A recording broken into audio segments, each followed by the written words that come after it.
बच के अभी गिरता। ओ मोबाइल।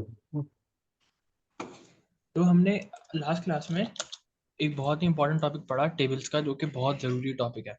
आज हम आखिरी आखिरी चीज़ें कुछ कवर करेंगे टेबल्स के बारे में भी और प्रोग्रामिंग के बारे में भी। आज हम एक नई तरीके से कोड लिखेंगे। पहले हम देखते हैं कि जिस तरह हमने फंक्शन का काम किया, तो टेबल्स के साथ हम किन फंक्शन के जरिए काम कर सकते हैं। यानी अगर हमें किसी टेबल को इनपुट देना है फंक्शन के तौर पे, टेबल को हमें मॉडिफाई करके किसी फंक्शन से रिटर्न करना है, तो वो कैसे करेंगे।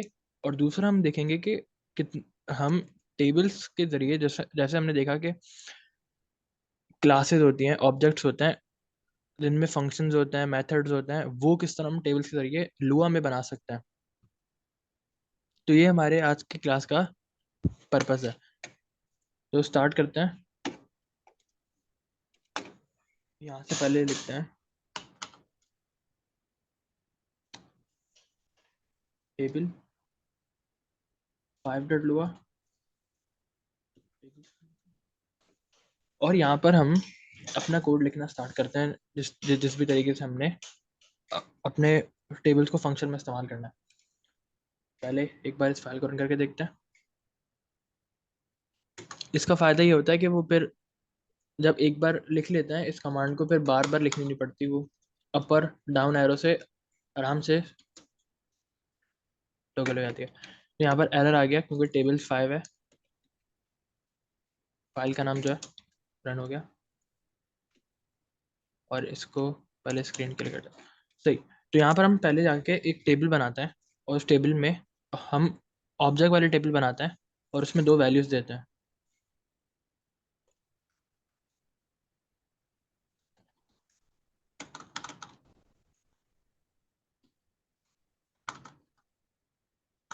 यहाँ पर एक की को दे देते हैं 1 और दूसरी की दे देते हैं 2। अब हम यहाँ पर एरे टेबल ही बना सकते थे, अगर हम सिर्फ नंबर ही सेव कराने हैं 1 2, तो हम एरे टेबल बना लेते ना। लेकिन हम अभी ऑब्जेक्ट टेबल पे काम कर रहे हैं, क्योंकि ऑब्जेक्ट टेबल्स पे काम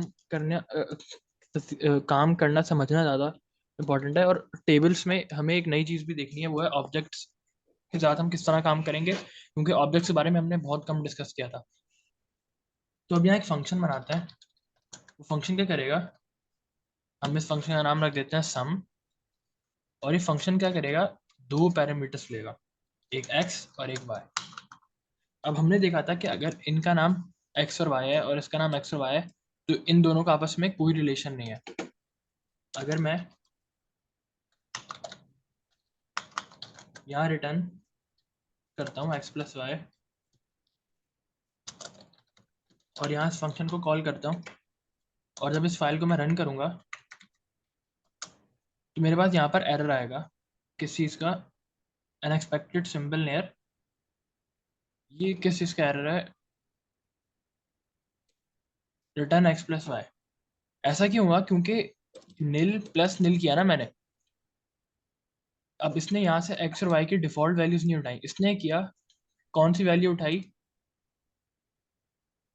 वैसे इसमें एरर कुछ और है अभी, ये वाला, अगर आप पकड़ पा रहे हैं, वो एरर फंक्शन ये ऐड है। नहीं किया। हैं? फंक्शन ऐड नहीं किया। फंक्शन ऐड नहीं किया। नहीं नहीं, एंड तो किया है, लेकिन हमने फंक्शन जावास्क्रिप्ट की तरह लिख दिया है। हमें इस तरह लिखना होता है लुआ में फंक्शन। हाँ ये कह रहा था। अब फिर error आ गया। अब फिर एक यहाँ पर एक प्रॉब्लम है। फंक्शन हम किस तरह लिखते थे लुआ में,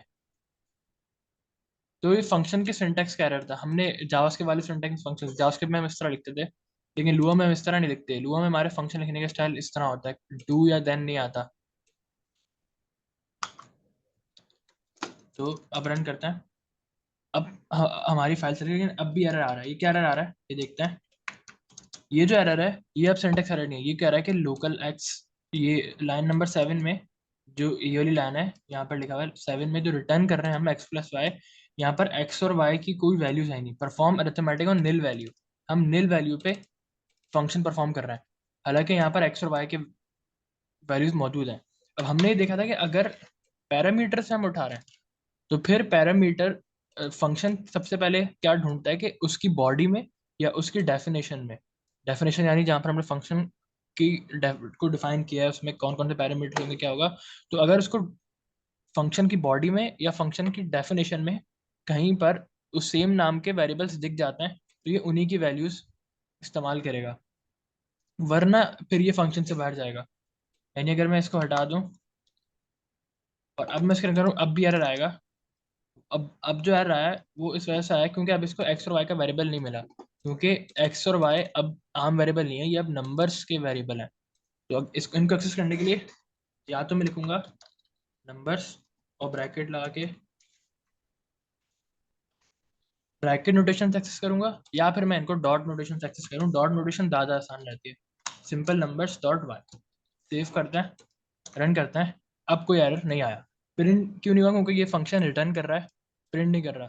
प्रिंट करने के लिए हम यहाँ पर भी रिटर्न कर सकते हैं, यहाँ पर भी प्रिंट करा सकते हैं, और यहाँ पर भी प्रिंट करा सकते हैं। हम क्या करते हैं, यहाँ पर प्रिंट कराते हैं और यहाँ मैं इसी चीज़ को दोबारा प्रिंट करा लेता हूँ। अब बार बार मुझे पूरा लिखना पड़ेगा, इसलिए मैं इसको एक वेरिएबल में ही सेव करा लेता हूँ।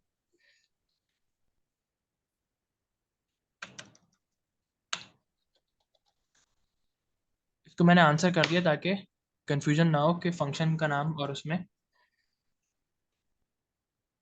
और अगर मैं इसको आंसर कर दूं,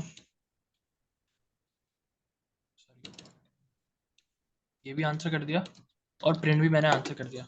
अब मैं स्क्रीन क्लियर करता हूँ, रन करते हैं। अभी भी यहाँ पर एरर आ रहा है, unexpected to close function at line 6 near print. अब यहाँ पर क्या एरर है, इसको हमने फंक्शन वाली क्लास में थोड़ा सी देर डिस्कस किया था। नियर प्रिंट एरर है। हमने ही देखा था कि जब भी हम रिटर्न स्टेटमेंट लिखते हैं, रिटर्न आंसर, उसके बाद क्या होगा, फंक्शन जो है वो आंसर की वैल्यू रिटर्न कर देगा। यहाँ पर अब सम वाला फंक्शन चला तो यहाँ पर कोई कैलकुलेशन हुई, जो भी कैलकुलेशन थी, अभी यहाँ पर simple x plus y plus हुआ, लेकिन कोई भी कैलकुलेशन हो सकती है। और उसके बाद फंक्शन ने वैल्यू रिटर्न करी। रिटर्न करने के बाद जब फंक्शन चलने के बाद वैल्यू रिटर्न करता है, उसके बाद फंक्शन वापस से बाकी जो काम होता है उसकी तरफ नहीं आता।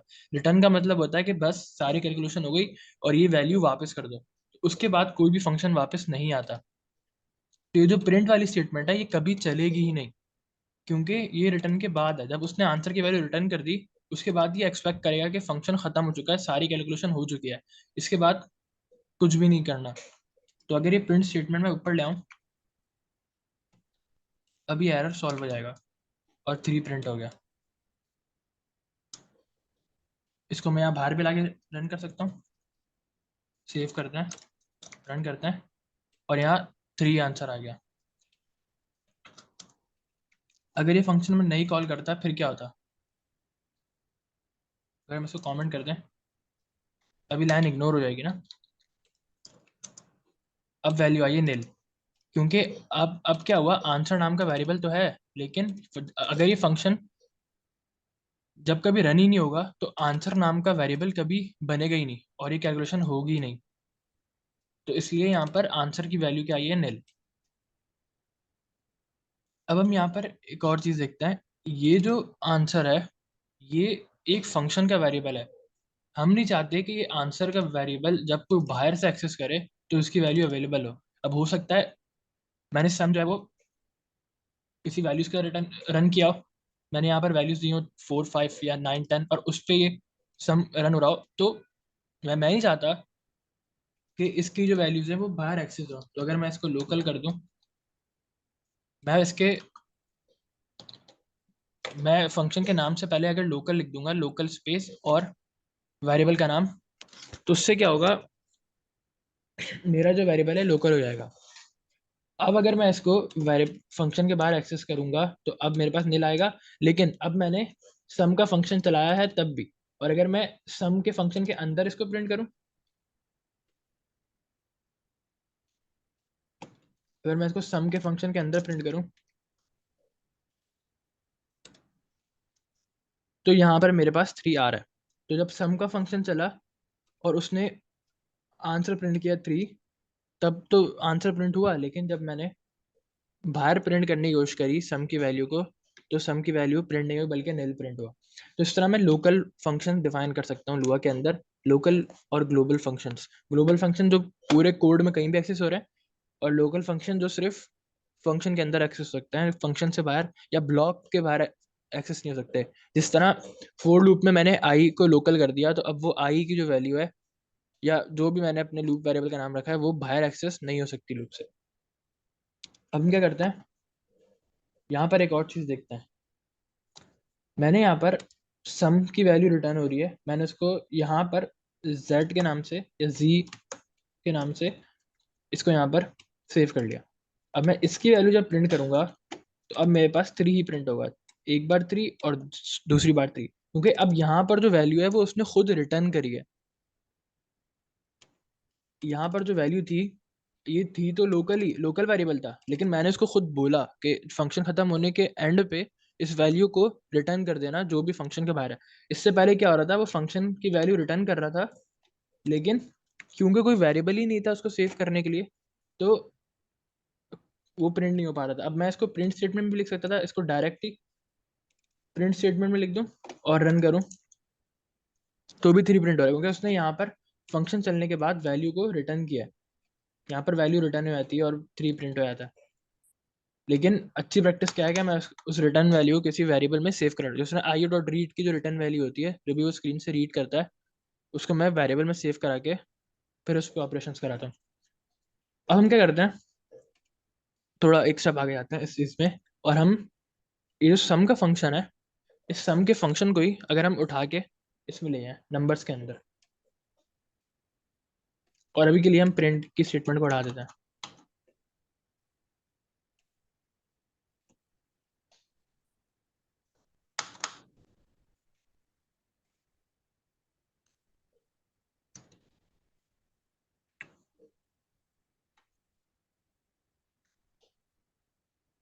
अब मैं सम के फंक्शन का रन करूंगा। मैंने किया, मैंने इसका नाम जब नंबर रख दिया, मैंने सेम जितने भी डाटा, इसको हम कहते हैं एनकैप्सुलेशन। हमने ये किया, सेम डाटा जितना भी था हमारे पास, अब हमारे पास जो जितने भी नंबर वेरिएबल्स थे, जितने भी हमारे पास सम के नंबर से रिलेटेड फंक्शन थे, उनको हमने क्या किया, एक ही ऑब्जेक्ट बना दिया, जिसको हम अमूमन क्लास भी कहते हैं। तो हमने एक ही, लेकिन हम यहाँ लुआ में उसको क्लास नहीं बोलेंगे, हम बोलेंगे हमने क्या किया, same object same data same object में डाल दिया, जिस पे हमने लास्ट क्लास में बहुत लंबी बात करी है। हमने स्टूडेंट्स के नाम के डाटा को एक ही और स्टूडेंट्स वाले ऑब्जेक्ट में डाल दिया, स्टूडेंट के एज के डाटा को स्टूडेंट वाले ऑब्जेक्ट में डाल दिया। तो हम क्या कर रहे थे, सेम डाटा एक जगह जमा कर रहे थे। उससे क्या हो रहा था, आसानी हो रही थी ऑर्गेनाइजेशन में भी, कि हमारा जो डाटा था वो ऑर्गेनाइज भी हम कर सकें, हम उसको एक जगह स्टोर भी कर सकें, और फिर बाद में हमें एक्सेस करना हो तो हमें 50-50 प्रिंट स्टेटमेंट लिखनी पड़े, बल्कि हम आराम से उन्हें एक्सेस भी कर सकें। अब हम इस कोड को रन करके देखते हैं, लेकिन उससे पहले हम इस फंक्शन को चलाते हैं। मैं लिखता हूँ आंसर, या फिर हम डायरेक्ट प्रिंट कर लेते हैं अभी, प्रिंट। और अब पहले हम अपने टेबल का नाम रखेंगे, फिर डॉट हमारे फंक्शन का नाम, जिस तरह हम वैल्यूज एक्सेस करते हैं, क्योंकि यहाँ पर हमें कोई ना कोई वैल्यू ही रिटर्न कर रहा होगा ना, और अगर कुछ रिटर्न नहीं कर रहा होगा तो नील रिटर्न कर रहा होगा। तो यहाँ प्रिंट करते हैं नंबर्स डॉट सम, सेव करते हैं, रन करते हैं। अब अनएक्सपेक्टेड नियर सम, क्योंकि वो एक फंक्शन है और उसको रन करने के लिए हमें ब्रैकेट्स लगाने पड़ेंगे। सेव करते हैं, रन करते हैं, फिर अनएक्सपेक्टेड नियर सम आ गया।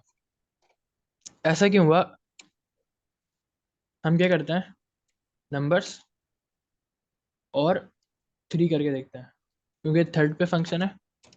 रन करते हैं, अब भी एरर आ गया। अब इसकी क्या वजह हो सकती है, अगर आप कोई वाइल्ड गैस करना चाहें।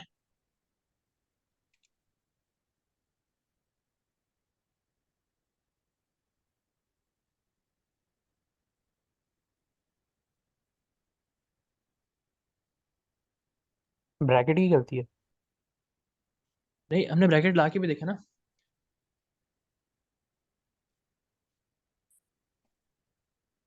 पोजीशन दूसरी होगी। जी, आपकी आवाज़ कटी।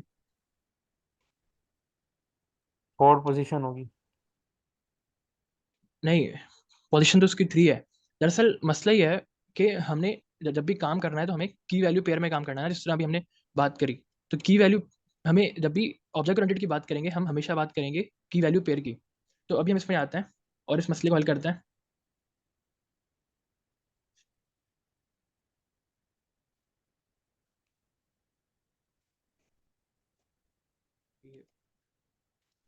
इस मसले को हल किस तरह करेंगे, हम एक टेबल के अंदर किसी भी तरह का डाटा सेव करा सकते हैं ना, चाहे वो दूसरा टेबल हो, चाहे वो नंबर्स हो, चाहे वो कोई फंक्शन ही क्यों ना हो। तो हम लेकिन हम उनको सेव किस तरह कराएंगे, की वैल्यू पेयर में। अगर हम की वैल्यू पेयर में सेव नहीं करा रहे तो फिर अपनी तरफ से कोई भी आ, उसको इंडेक्स या एड्रेस मिल जाएगा उस टेबल के अंदर। अभी मैं क्या करता हूँ, इसको इसको हम करते हैं कमेंट, बाहर ले आते हैं यहाँ से और कमेंट करते हैं, और आपको एक डेमोन्स्ट्रेशन दिखाते हैं। मल्टी लाइन कमेंट के लिए हम ये इस्तेमाल करते थे, सॉरी,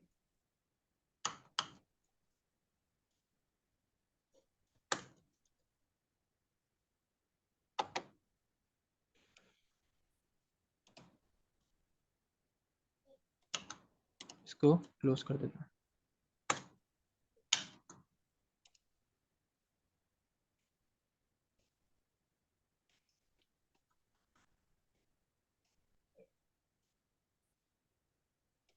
और अब क्या करते हैं, हम यहाँ पर एक कोई भी वैल्यू देते हैं, फॉर एग्जाम्पल 87, और 87 को हमने कोई भी की नहीं दी है। अब हम 87 को एक्सेस करने की कोशिश करते हैं। जब मैं इसको रन करूंगा, और मैंने यहाँ पर हमने डिस्कस किया था कि बाय डिफॉल्ट उसको नाम मिल जाएगा ना, उसको एड्रेस मिल जाएगा, अगर हम की नहीं देंगे तो उसको नंबर्स, किसी भी नंबर का एड्रेस मिल जाएगा। लेकिन यहाँ पर ऐसा नहीं हुआ, जब मैंने 3 लिखा तो यहाँ पर 87 की जगह नील प्रिंट हुआ। ऐसा इसलिए हुआ क्योंकि हम एक पैटर्न फॉलो कर सकते हैं एक टाइम पे। या तो हम पूरे कोड को एरे टेबल के तौर पे लेके चलें, या फिर हम पूरे कोड को ऑब्जेक्ट टेबल के तौर पे लेके चलें। हम दोनों को एक ही टेबल में इस्तेमाल नहीं कर सकते। अगर मैं इसको यहाँ पर की दे दूँ जी, और अब मैं इसको सेव करके यहाँ पर इसी के एड्रेस से एक्सेस करता हूँ, तो यहाँ पर 87 प्रिंट हो गया। लेकिन अगर मैं तीनों के पास से इनके वेरिएबल नेम्स हटा दूँ, अब सिंपल 3 से मैं इसको एक्सेस कर सकता हूँ।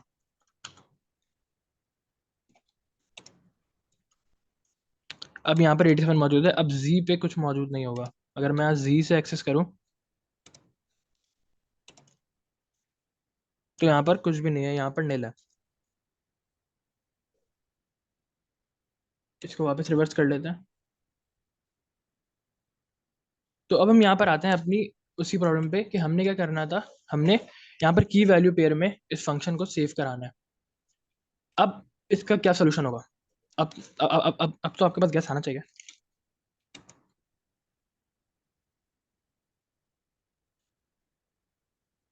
सवाल क्या है? क्या करेंगे? क्वेश्चन क्या है?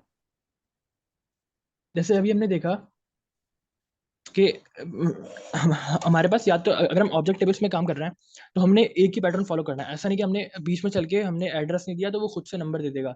और इसी तरह अगर हम एरे टेबल में काम कर रहे हैं तो वो हम बीच में की वैल्यू पेड़ नहीं दे सकते। इसी तरह हमें इस फंक्शन को इसके अंदर सेव कराना है। तो अब हम इसको कॉल कैसे करेंगे? फंक्शन को भी की बना देंगे।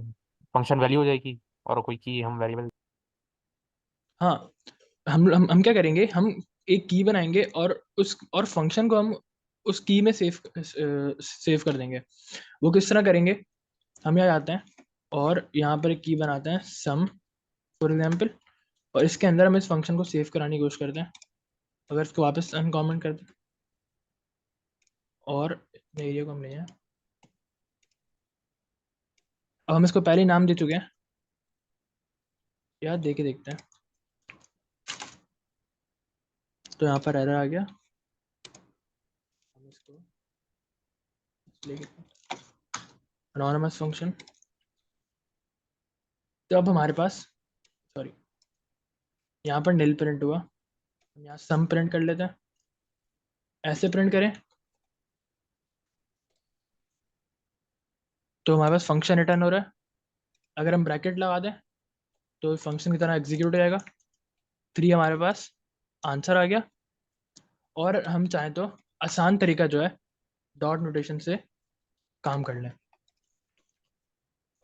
तो यहाँ पर नंबर्स डॉट सम, और हमने इस फंक्शन को रन कर लिया। तो अब हम क्या कर रहे हैं, हम एक हमने सेम डाटा सेम जगह सेव कर लिया।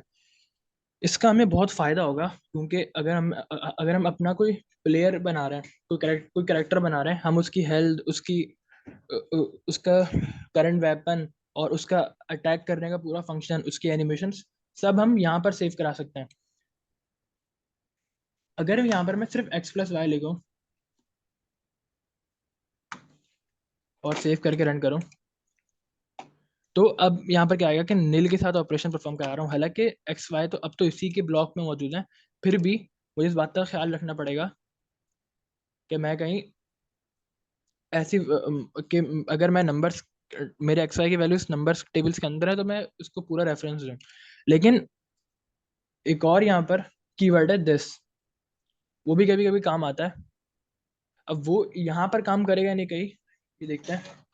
अगर मैं इस्तेमाल करूँ दिस डॉट एक्स और दिस डॉट वाई, सेव करते हैं, रन करते हैं, और यहाँ पर एरर आ गया। ऐसा इसलिए क्योंकि अभी जो हम जिस तरीके से ऑब्जेक्ट ओरिएंटेड पे काम कर रहे हैं ना, वो एक एक क्या कहते हैं, हैक तरीका है। असल ऑब्जेक्ट ओरिएंटेड में काम करने के लिए हमें इस्तेमाल करने पड़ेंगे अपने दोबारा से फंक्शंस, लेकिन अभी हम उस डिटेल में नहीं आते, हम उतना रखते हैं जितना हमें लुआ में ज़रूरत है गेम डेवलपमेंट के लिए। तो हम सिंपल यहाँ पर नंबर्स का ही रेफरेंस दे देते हैं, सेव करते हैं, रन करते हैं, और यहाँ पर 3 रिटर्न हो गया। अब हम अपने ओरिजिनल कन्वर्सेशन पे आते हैं कि हमने ये करना है, एक टेबल बनाना है और उस टेबल को फंक्शन का आर्गुमेंट देना है। हम वापस से एक नई फाइल बनाते हैं, table6.lua, इसी को कॉपी पेस्ट कर लेते हैं और इसको रीनेम कर देते हैं table6।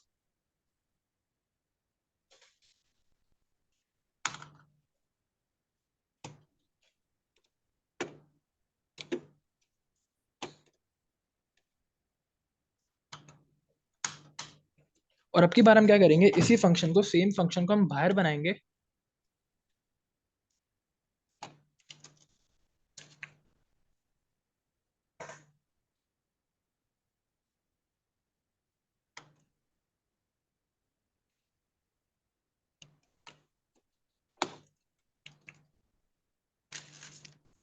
और हम इसको रन करते हैं, और हमारे पास आंसर आ गया 6। तो हमने किया, एक वेरिएबल बनाया सम, उसमें हमने अपना फंक्शन सेव कराया और फंक्शन रन हो गया, और उसकी जो रिटर्न वैल्यू थी, अब इस सम में क्या सेव होगा, इस फंक्शन की रिटर्न वैल्यू। अगर हम कुछ रिटर्न नहीं कराते तो इस फंक्शन हमें क्या रिटर्न करेगा, कुछ भी रिटर्न नहीं करेगा, एम्प्टी नेल रिटर्न करेगा। तो हम इसको यहाँ से रिटर्न करा देते हैं 3, ताकि हमें 3 रिटर्न करे। अब हम क्या करेंगे, पहले स्क्रीन क्लियर कर लेते हैं।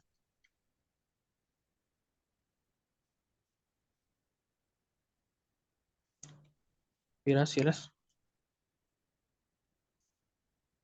अब हम क्या करते हैं, हम यहाँ पर जाते हैं और इसको, इस फंक्शन को एक इनपुट देते हैं, और हम उस इनपुट से इस पे काम करेंगे। हम इसको देते हैं टैब, लिख देते हैं, और यहाँ पर टैब डॉट एक्स और टैब डॉट वाई, और यहाँ पर अब ये एक्सपेक्ट करेगा कि कोई ना कोई इनपुट तो इसको मिले। मैं इसको इनपुट दे देता हूँ। अब ऐसा इनपुट होना चाहिए जिसमें एक्स और वाई की वैल्यूज हों भी।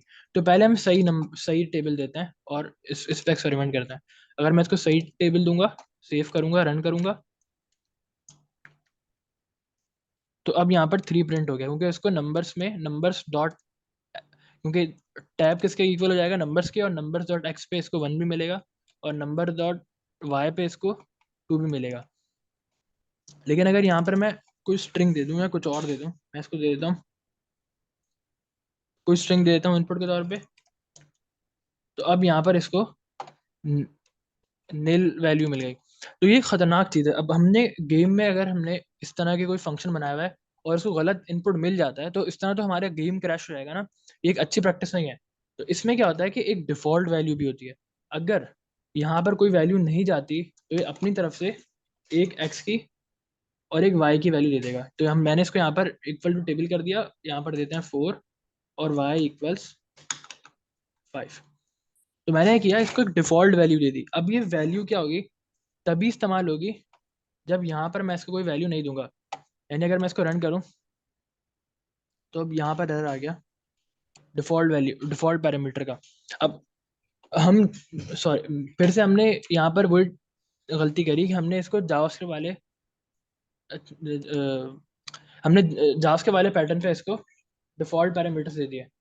लुआ के पैरामीटर्स डिफरेंट होते हैं। लेकिन हम करना क्या चाह रहे हैं, हम ये करना चाह रहे हैं कि हम अगर हम फॉर एग्जांपल उसको इनपुट देना भूल जाते हैं तो उसके पास कम से कम एक इनपुट हो। हम जाते हैं यहाँ पर और इसको क्रॉस करते हैं और यहाँ पर हम डिफाइन करेंगे टैब इक्वल्स जो भी इसकी वैल्यू आ रही है टैब से, या फिर ये वैल्यू। अब क्या होगा अगर हम इसको समझें, अगर मैं इसको रन करूंगा तो ये पहले चेक करेगा टैब की वैल्यू टैब के बराबर ही हो जाएगी, अपने आप के बराबर हो जाएगा। लेकिन और लगाने से क्या होगा, अब चेक होगा कि अगर टैब की वैल्यू नल है या नील है, लुआ की लैंग्वेज में नील है, तो उसको ये टेबल असाइन हो जाएगा। अगर उसकी वैल्यू नील नहीं होगी, उसकी वैल्यू में कोई टेबल होगा, तो इसको ये वैल्यू असाइन नहीं होगी। लेकिन अभी भी गलत इनपुट अगर मैं इसको देता हूँ तो ये अर्थमेटिक ऑपरेशन नील पे देगा, क्योंकि अब यहाँ पर इसने हमाद डॉट एक्स करा तो हमाद डॉट एक्स पे तो कोई हमाद तो कोई टेबल नहीं है ना, वो तो एक स्ट्रिंग है। लेकिन अगर मैं एक प्रॉब्लम सॉल्व हो गई कि अगर मैं इसको इनपुट नहीं दे रहा तो ये मुझे 9 रिटर्न करेगा, डिफॉल्ट वैल्यूज मैंने इसको दे दी और ला के मैंने इसको एक डिफॉल्ट वैल्यू दे दी। इसको कम से कम अब ये क्रैश नहीं करेगा इस बात पे कि मेरे पास कोई इनपुट नहीं था, लेकिन इस बात पे जरूर करेगा कि इनपुट गलत था। अब अगर मैं इसको नंबर्स दे दूं इनपुट के तौर पे, अब अगर जब मैं इसको रन करूंगा तो अब 3 रिटर्न होगा। अब ये वाली वैल्यू कंसिडर नहीं होगी डिफॉल्ट वैल्यू, अब वही वैल्यू कंसिडर होगी, क्योंकि अब जब इसने चेक किया टैब की वैल्यू, तो टैब की वैल्यू जो थी वो एम्प्टी नहीं थी, बल्कि इसमें नंबर्स नाम का टेबल पुश हुआ था। तो यहाँ तक कोई कंफ्यूजन है अगर आपको?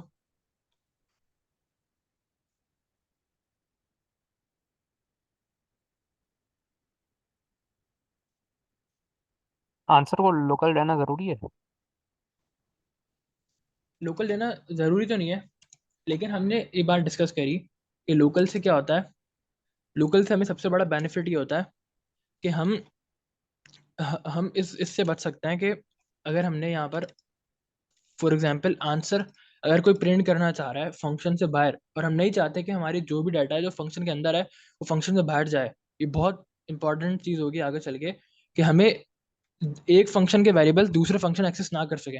अगर मैंने गलती से अब एक टीम में 50 डेवलपर्स काम कर रहे हैं और 50 डेवलपर्स ने अगर एक 0.1% या कुछ इस तरह प्रोबेबिलिटी जरूर होगी कि दोनों अलग अलग फंक्शंस पे काम कर रहे हैं और सेम नाम के वेरिएबल्स बनाते हैं, तो हम उस मौके पे ऐसा नहीं चाहेंगे कि ऐसा हो कि सेम नाम रखने की वजह से प्रोग्राम क्रैश हो जाए, या कोई कोई फंक्शन किसी और फंक्शन की वेरिएबल वैल्यू इस्तेमाल कर ले।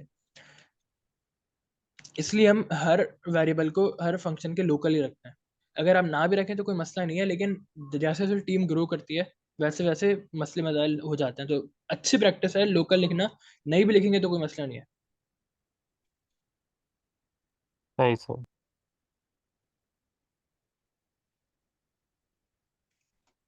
और अगर कोई क्वेश्चन है तो आप पूछ सकते हैं।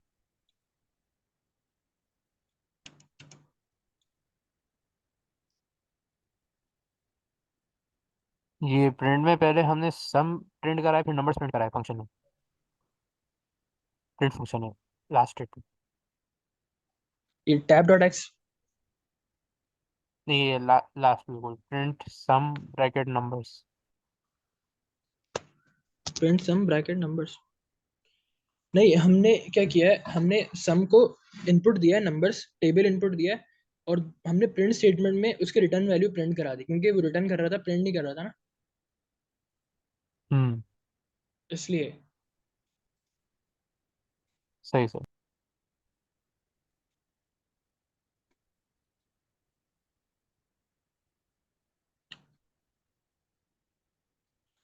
तो आगे बढ़े। जी। सही। अब हमने एक प्रॉब्लम तो यहाँ पर सॉल्व कर ली, एक प्रॉब्लम हमारी यहाँ पर रह गई। हमने एक प्रॉब्लम सॉल्व कर ली कि इनवैलिड, अगर वो सॉरी हमने अगर वो फंक्शन रन कर रहा है बगैर इनपुट के, तो वो प्रॉब्लम तो हमारी हल हो गई है। अगर यहाँ मैं एक नई फाइल बनाऊँ, फंक्शंस टी डॉट लुआ के नाम से, और यहाँ पर मैं एक फंक्शन आता हूँ सिंपल फंक्शन ग्रीट, और ये एक्सपेक्ट कर रहा है कोई भी नेम, और यहाँ पर प्रिंट हेलो, और उस जो भी नेम है उस नेम को हेलो बोला। एंड कर देते हैं, इसको रन करते हैं ग्रीट, और इसको कोई भी नाम दे देते हैं। इस रन करके देखते हैं, लुआ फंक्शंस थ्री डॉट लुआ, रन करते हैं तो यहाँ हेलो नन प्रिंट हो गया। अब हम क्या करते हैं, अगर हम इसको कोई भी इनपुट नहीं देते तो यहाँ पर एरर आ रहा था, तो हमने किया इस एरर से बचने के लिए हमने इस्तेमाल किया और ऑपरेटर का, और हमने बोल दिया कि नेम इक्वल्स नेम, यानी नेम नेम के बराबर होगा, लेकिन अगर नेम खाली हुआ, और का मतलब या ये या ये, तो एम्प्टी स्ट्रिंग जो होता है वो फॉल्स के बराबर होता है लुआ में। अगर ना हो तो हम क्या बोल देंगे, वर्ल्ड। तो अगर हम इसको रन करें तो अब हेलो वर्ल्ड प्रिंट हुआ, कोई एरर नहीं आया, तो हमने अपने प्रोग्राम को क्रैश होने से बचा लिया यूज़र के सामने। और इसी तरह अगर मैं यहाँ पर कोई नाम दे देता हूँ, तो अब यहाँ पर नेम फॉल्स नहीं होगा बल्कि ट्रू होगा, क्योंकि नेम में एम्प्टी स्ट्रिंग नहीं है बल्कि एक स्ट्रिंग है जिसमें वाकई में एक रियल वर्ल्ड नाम है। और मैं इसको रन करता हूँ तो यहाँ पर हेलो हमाद प्रिंट होगा। तो ये हमने एक छोटा सा स्टेप किया है एम्प्टी फंक्शन कॉल्स को बचाने के लिए।